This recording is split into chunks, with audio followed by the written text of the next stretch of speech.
2007 तक Lehman Brothers world के top 100 बैंकों की लिस्ट में शामिल था। उसके बाद अमेरिका का चौथा सबसे बड़ा निवेशक बैंक था।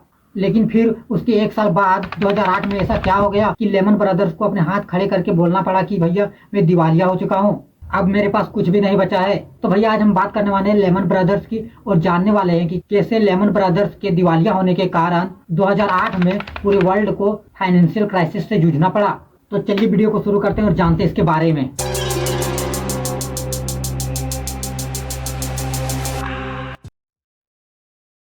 लेमन ब्रदर्स की शुरुआत 1844 में हेनरी लेमन ने की थी, जो कि जर्मनी का निवासी था और अमेरिका में आके बस गया था। शुरुआत में जब वो अमेरिका आया था तो उस समय वो ड्राई गुड स्टोर खोला था। ड्राई गुड स्टोर कहने का मतलब है कि इस स्टोर में ड्राई प्रोडक्ट मिलते थे, जैसे कपड़ा, बिस्किट, शुगर और इसी तरह दूसरे टाइप के ड्राई प्रोडक्ट बेचते थे। लेकिन फिर धीरे धीरे 1847 तक हेनरी लेमन के दो और भाई जर्मनी से अमेरिका आते हैं और इस धंधे को बड़ा करते हैं। और साथ में उस समय कपास का मार्केट में बहुत बड़ा डिमांड था, तो वो कपास को भी थर्ड पार्टी से खरीद के सेल करते थे। और फिर 1850 में इन्हीं तीन भाइयों ने मिलकर लेमन ब्रदर्स की स्थापना की थी। और दिवालिया होने से पहले लेमन ब्रदर्स के पास 680 बिलियन की कुल संपत्ति थी। लेकिन 2008 आते आते 22.5 बिलियन के सपोर्ट के साथ लेमन ब्रदर्स खड़ा था, जो सितंबर 2008 तक ये भी खत्म हो गया। ऐसा नहीं है कि लेमन ब्रदर्स रातों रात तबाह और बर्बाद हो गए। बस 2007 से 8 के बीच लेमन ब्रदर्स के बीच बुरे दिन चल रहे थे और लेमन ब्रदर्स इस स्थिति को झेल नहीं पाए। इस बर्बादी की शुरुआत तो 1996 में ही हो गया था, जब .com बूम की वजह से अमेरिकन टेक्नोलॉजी कंपनियों के शेयर आसमान पर थे। 1995 से 2000 के बीच कई निवेशकों ने इंटरनेट से जुड़े स्टार्टअप में खूब पैसे लगाए और लोगों ने सोचा कि जल्द ही ये कंपनियां प्रॉफिट में होंगे, लेकिन ऐसा कुछ हुआ नहीं। और 2000 आते आते इस .com बूम का गुब्बारा फूटना शुरू हो गया और फिर लोगों ने शेयर मार्केट से अपने पैसे निकालने शुरू कर दिए। लेकिन जब तक अमेरिका के लोग इस .com बबल के क्राइसिस से निकल पाते, तब तक अमेरिका में इससे बड़ा क्राइसिस आ चुका था। और वो क्राइसिस था 9/11 की घटना।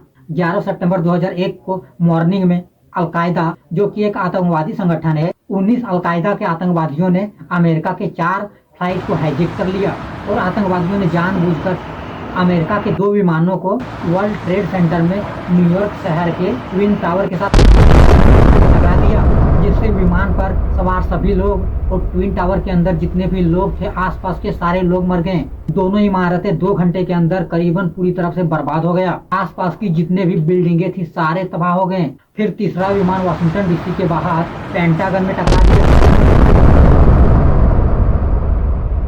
चौथा विमान पेंसिल्वेनिया में सेक्सविले के पास एक खेत में जाके क्रैश हो गया। इस हमले को अमेरिका ने 9/11 का नाम दिया। इस हमले की वजह से अमेरिकन इकोनॉमी गिर गया, अमेरिकन मार्केट पूरी तरह से क्रैश कर गया। और फिर इससे उभरने के लिए अमेरिका की फेडरल रिजर्व ने 1995 में जो इंटरेस्ट रेट 6.5% था, उसे घटा के 2001 में इस हमले के बाद इंटरेस्ट रेट 1.75% कर दिया, ताकि मार्केट में प्राइस स्टेबिलिटी और इकोनॉमिक ग्रोथ मेंटेन हो सके। और जब फेडरल रिजर्व ने ब्याज की दरें घटाया, तो वहां की बैंकों ने अपने प्रॉफिट को मेंटेन करने के लिए जमकर लोन बांटे और आपस में बैंकों के बीच कंपटीशन था और एक बैंक दूसरे बैंक से आगे निकलने के चक्कर में मॉर्गेज लोन भी देना शुरू कर दिया। मॉर्गेज लोन का मतलब है कि अगर कोई व्यक्ति कोई प्रॉपर्टी खरीद रहा है, जैसे घर, गाड़ी, जमीन, उस प्रॉपर्टी को गिरवी रख दिया जाता है और इसके बदले में लोन दिया जाता है। मॉर्गेज लोन बेसिकली बैंक और लोन लेने वाले के बीच एक तरह का कॉन्ट्रैक्ट होता है और इस कॉन्ट्रैक्ट में ये मेंशन होता है कि अगर लोन लेने वाला व्यक्ति लोन नहीं चुका पाता है, तो बैंक उससे उसकी प्रॉपर्टी को बेच के लोन को वसूल करेगी। इंडिया में लोन देने से पहले ITR देखा जाता है। बैंक ये देखता है कि इसकी रेगुलर इनकम कितनी है और ये बंदा कल को लोन चुका पाएगा या नहीं। ये सारी चीजें देखकर भारत में मॉर्गेज लोन दिया जाता है।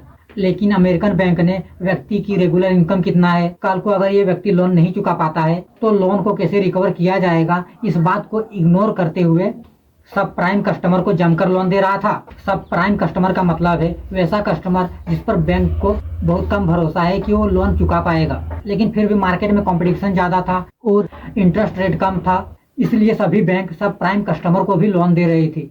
हालांकि अमेरिका के फेडरल बैंक ने अमेरिका के सभी बैंकों को समझाया भी, लेकिन फेडरल रिजर्व की बातों को इग्नोर करके अमेरिका के सभी बैंकों ने आगे निकलने के चक्कर में जमकर लोन बांटा। फेडरल रिजर्व बेसिकली अमेरिका का सेंट्रल बैंक है। जिस तरह भारत में हमारे यहाँ आरबीआई है, उसी तरह वहाँ का फेडरल रिजर्व है। और बैंक बहुत ज्यादा लोगों को लोन दे रहा था। इससे बैंकों को लिक्विडिटी की प्रॉब्लम होने लगी। लिक्विडिटी कहने का मतलब है कि कैश की दिक्कत होने लगी। और इस प्रॉब्लम से निकलने के लिए अमेरिकन बैंकों को कोलेटरल डेब्ट ऑब्लिगेशन, जिसे शॉर्ट में सीडीओ कहा जाता है, उसकी मदद लेनी पड़ी। सीडीओ कहने का मतलब है कि जब बैंक को लिक्विडिटी की प्रॉब्लम होती है तो ऐसे सिचुएशन में हजारों मॉर्गेज लोन को बंडल बनाकर उन्हें सिंगल बॉन्ड के रूप में किसी दूसरी पार्टी, किसी कॉरपोरेट या किसी इंश्योरेंस कंपनी को बेच देती है, जिसके बदले में बैंक को कैश मिल जाता है और इससे बैंक की लिक्विडिटी की प्रॉब्लम सॉल्व हो जाती है। और बैंक जो इस हजारों मॉर्गेज लोन को सिंगल बॉन्ड बनाकर दूसरी पार्टी को बेचती है, उसे ही कोलेटरल डेब्ट ऑब्लिगेशन, शॉर्ट में सीडीओ कहा जाता है। इस केस में सब प्राइम मॉर्गेज लोन लेने वालों की संख्या बहुत ज्यादा थी और सब प्राइम मॉर्गेज लोन में लोन डिफॉल्ट होने के चांसेस बहुत ज्यादा होता है। और ऐसे सिचुएशन में कोई दूसरी पार्टी इस रिस्क को क्यों लेना चाहेगा। और इस रिस्क को कम करने के लिए अमेरिका के दो बड़े दिग्गज मार्केट में उतरते हैं। फर्स्ट था लेमन ब्रदर्स और दूसरा था एआईजी। हालांकि ये मार्केट में पहले से ही थी। लेमन ब्रदर्स लोन बांट रहा था और एआईजी जो एक इंश्योरेंस कंपनी है, इंश्योरेंस कर रही थी। और अमेरिकन इंटरनेशनल ग्रुप, जिसे शॉर्ट में एआईजी कहते हैं, उसने इस रिस्क को कम करने के लिए अपना special insurance policy credit default swap CDS को ले आई, जिसे बाद में इस क्राइसिस का सीडीएस को बड़ा जिम्मेदार माना गया। उस समय एआईजी अमेरिका की सबसे बड़ी और रेपुटेटेड कंपनी थी। इसका बिजनेस 80 से ज्यादा देशों में फैला था और एआईजी ने उन रिस्की सीडीओ पर इंश्योरेंस देना शुरू कर दिया। और दूसरी तरफ जब बैंकों को लिक्विडिटी की प्रॉब्लम होने लगी तो लेमन ब्रदर्स ने उन छोटे छोटे बैंकों से सीडीओ को खरीदना शुरू कर दिया। उसके बाद लेमन ब्रदर्स ने लोन देने वाली 5 कंपनियों को भी खरीद लिया। एक तरफ लेमन ब्रदर्स फॉर्म में चल रहा था और दूसरी तरफ एआईजी भी इंश्योरेंस करा करा के फॉर्म में चल रही थी। एआईजी ने जो अपना special insurance policy credit default swap बनाया था, उसमें कहा गया था कि अगर कोई भी सीडीओ डिफॉल्ट होता है तो ऐसे सिचुएशन में उसका पूरा पैसा एआईजी देगा। और जब एआईजी जैसी बड़ी और रेपुटेटेड कंपनी इंश्योरेंस कर रहा था तो ऐसे में सब प्राइम मॉर्गेज लोन होने के बावजूद भी इस सीडीओ से सभी तरह का रिस्क खत्म हो गया। और जब इन सीडीओ में रिस्क ही नहीं रहा तो अमेरिका के साथ दूसरे देश के investor, insurance company, corporate profit के लिए सीडीओ को खरीदना शुरू कर दिया। और ये एआईजी के लिए बहुत फायदेमंद साबित हुआ, जहाँ एआईजी ने 2 सालों में ही सिर्फ इस इंश्योरेंस पॉलिसी से अरबों डॉलर रुपए कमा लिए।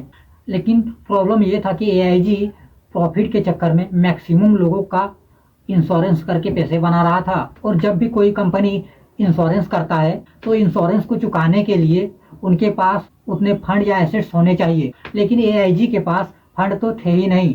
असल में एआईजी को अपने पुराने डेटा के बेस पे ये भरोसा था कि उन्हें इंश्योरेंस के पैसे को चुकाने की जरूरत कभी पड़ेगा ही नहीं। और बैंक भी एआईजी के भरोसे बेफिक्र होकर 2004 तक लोन बांटती रही। और लोगों ने जो लोन लेके रियल एस्टेट में प्रॉपर्टी को खरीदना शुरू किया, इससे रियल एस्टेट में प्रॉपर्टी महंगा होता चल गया। रियल एस्टेट में प्रॉपर्टी की वैल्यू हाई होने लगी। और जब भी मार्केट के किसी एक सेक्टर में कीमत बढ़ता है, उससे दूसरे सेक्टर भी प्रभावित होता है, उस सेक्टर में भी कीमत बढ़ने लगता है।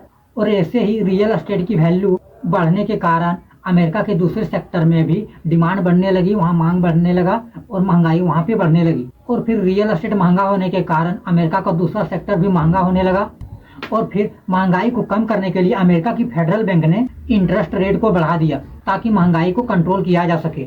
और जो 2004 तक इंटरेस्ट रेट 1.75 के आसपास था, वही 2005 में 2.5% हो गया। और अमेरिका के फेडरल रिजर्व ने जब इंटरेस्ट रेट 2.5% किया तो वहाँ के बैंकों को भी अपना इंटरेस्ट रेट बढ़ाना पड़ा। और फिर ऐसे में लोगों के लोन की ईएमआई बढ़ गया। और फिर अमेरिका में लोग भारत की तरह नहीं है। भारत में लोगों का प्लान रहता है कि इस मंथ 20,000 रुपए बचाने हैं, नेक्स्ट मंथ इसी को 40,000 रुपए करने हैं और पूरे साल के कम से कम 2 लाख रुपए तक बचाने हैं। अमेरिका में बचत का हिसाब किताब नहीं है। अमेरिका में लोग इस साल के पैसे इस साल को खत्म होने से पहले सारे पैसे को खत्म कर देती है।